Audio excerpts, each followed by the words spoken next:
When we look at this post here on social media, this is one of the frustrating things with social media really, that it's about this study, and that by taking this said supplement, we can increase our driving distance by something like 13 yards within a month. However, if you actually read the study, it gets a bit more interesting. The group that took this supplement did see an increase in driving distance by 13 yards, or an average of 13 yards, but with a plus or minus standard deviation around 29 yards. But that's not my main issue. My problem is that we probably should report the actual data that matters, and that's ball speed and clubhead speed. Because if we look at the ball speed and clubhead speed from the supplement group and even the placebo group, no one saw an improvement, okay? Or at least it definitely wasn't significantly improved or any significant difference.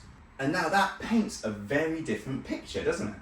Because now it asks the question, well, how did they increase their driving distance? If ball speed was the same and clubhead speed was the same after taking this supplement for 30 days, what actually changed?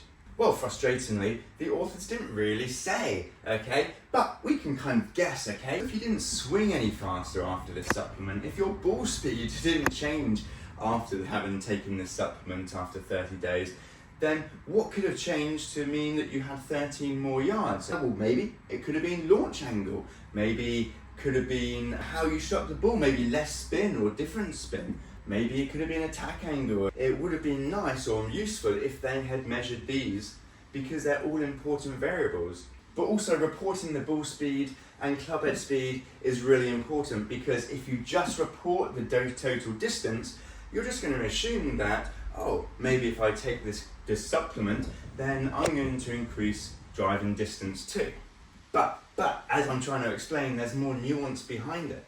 So not that there's anything wrong with this post, I just think it doesn't give you the whole picture, which I think you do deserve. And if you have the whole picture, you can make a much better informed decision, especially with what supplements you're going to take. Now, there's issues with the study, but we're not really going to discuss that in this video.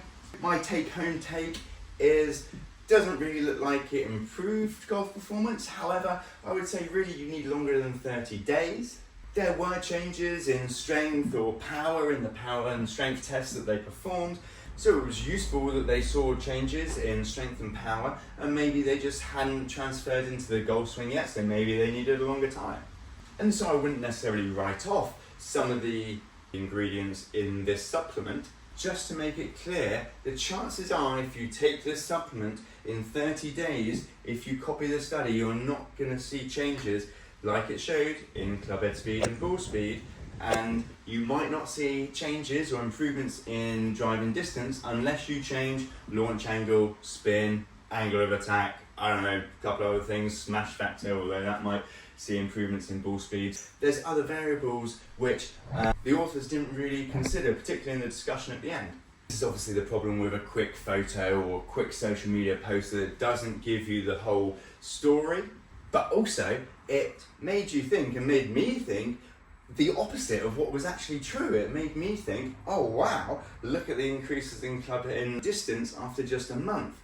But when you actually read the study, then ball speed and clubhead speed didn't change. Whereas if you thought you were taking, let's say, creatine, for example, to increase your strength and power, you would like to have seen ball speed or clubhead speed change if you're a golfer. Anyway, this was just a bit of a rant, nothing against the person that posted this. Instagram sets you up for not giving the whole picture, whereas I feel this on here, YouTube, we just have a little bit longer to give you the full picture. Make sure you're a little bit more informed, taking supplements that you might not need based off the back of just one social media post anyway. Thanks guys.